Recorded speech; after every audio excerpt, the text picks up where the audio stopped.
If your quilt blocks aren't matching up, I can almost guarantee it's your seam allowance. The good news, getting a perfect 1/4 inch seam is not as hard as you think, and I'm going to show you exactly how to fix it right now. My step-by-step tutorials and weekly quilt along series will help you build your skills and confidence on your domestic machine. Take your time, enjoy the process. If you look at this block, what you're going to see is that these blocks line up very well. There is a trick to how to make sure that they do line up well. I also want you to notice that if one doesn't line up perfectly, it's not the end of the world. But I'm going to show you how to make sure that they do line up well. So the first thing, I'm going to take my foot off here because I really want you to see this. All of our machines have markings on them. And this is a 1950s vintage Singer sewing machine, and it has a 1/4 inch mark, a 3/8, a 1/2 inch, 5/8. That's what I see on here. And those are the ones that you're going to use most. You are a quilter, of course, it's the 1/4 inch. But is that 1/4 inch really a 1/4 inch away from the needle? What I have here is a sewing machine seam guide. And what this sewing machine seam guide has little holes at 1/4 inch, 3/8 inch, 1/2, 5/8, and 3/4. So we can put our needle down and know that if our mark comes up on the edge of this guide, we have a good guide.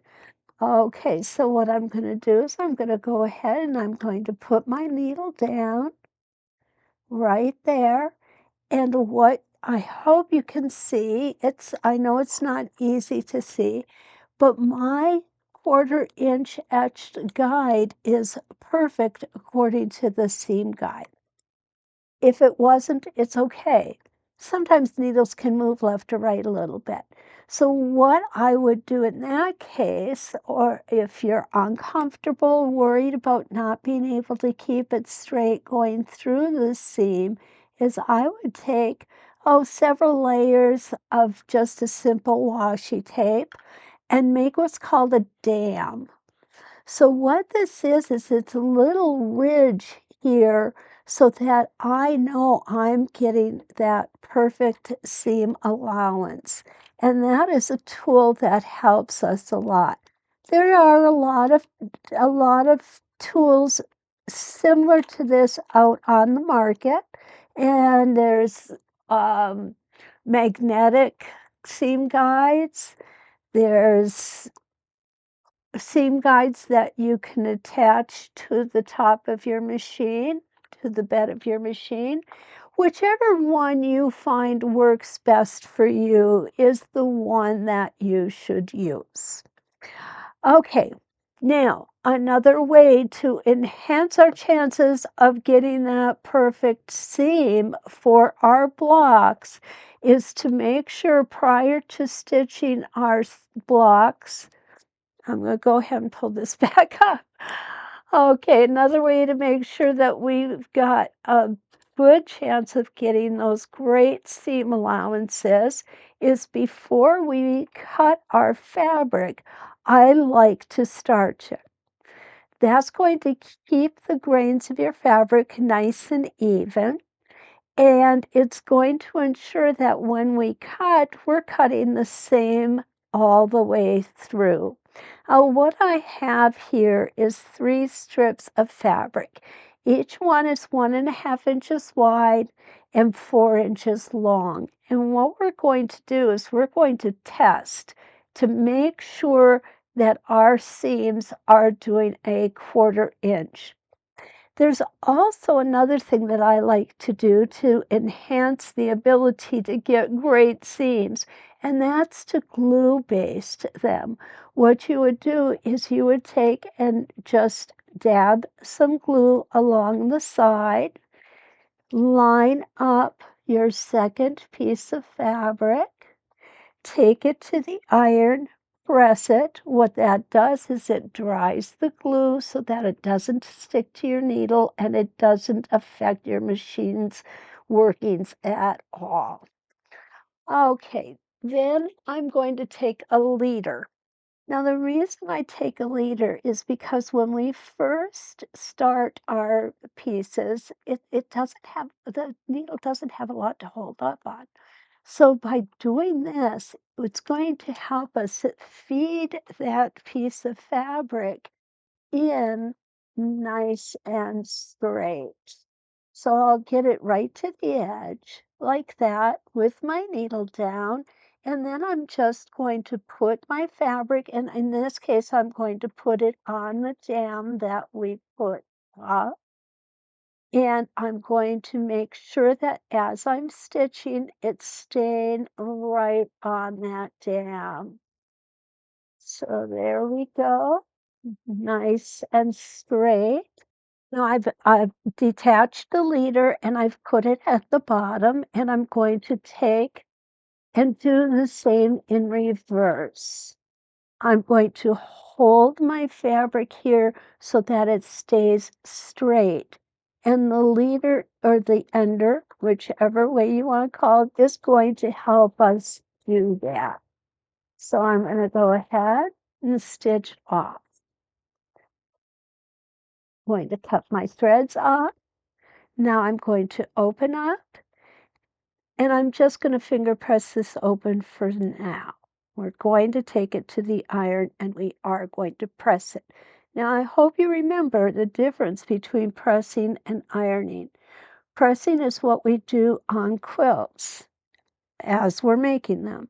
Ironing is what we do to shirts. Okay, because that ironing action can warp the fabric grain. Okay, making sure I don't see the orange on top and I don't see the yellow on the bottom. That is important. We want to make sure that they're lined up perfectly. I will tell you, I am not a perfect quilter, but I find that glue basting my seams is amazing help to get those blots nice and even. It's a very quick way to do it. It's not time consuming at all. So here we go.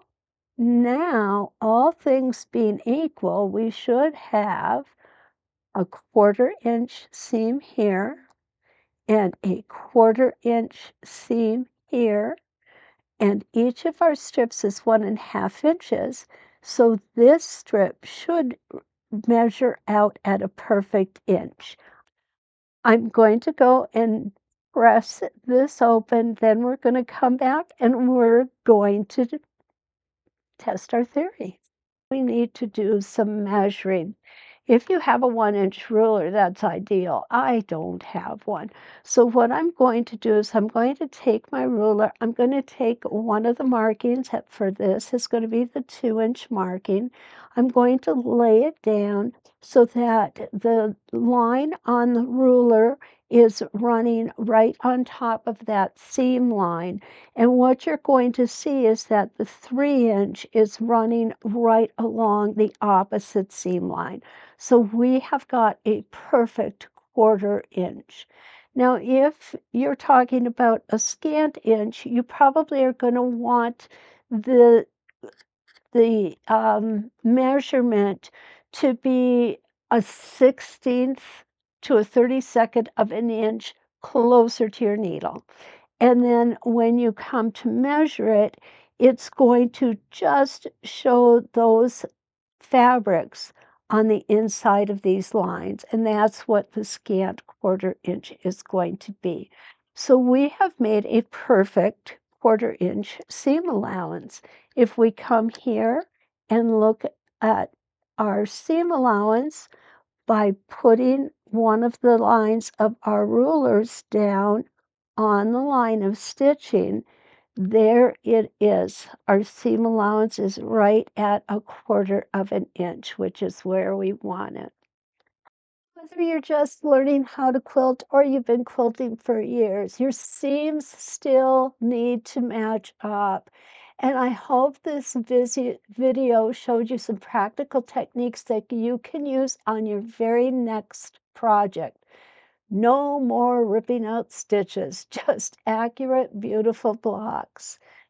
Please don't forget to like, subscribe, share, and hit that notification button so that you'll know each week when I put up a new tutorial video. Again, this is Kathy Clausen. I am a Westerly Design accredited teacher, and I hope to see you next week. Until then, let's quilt.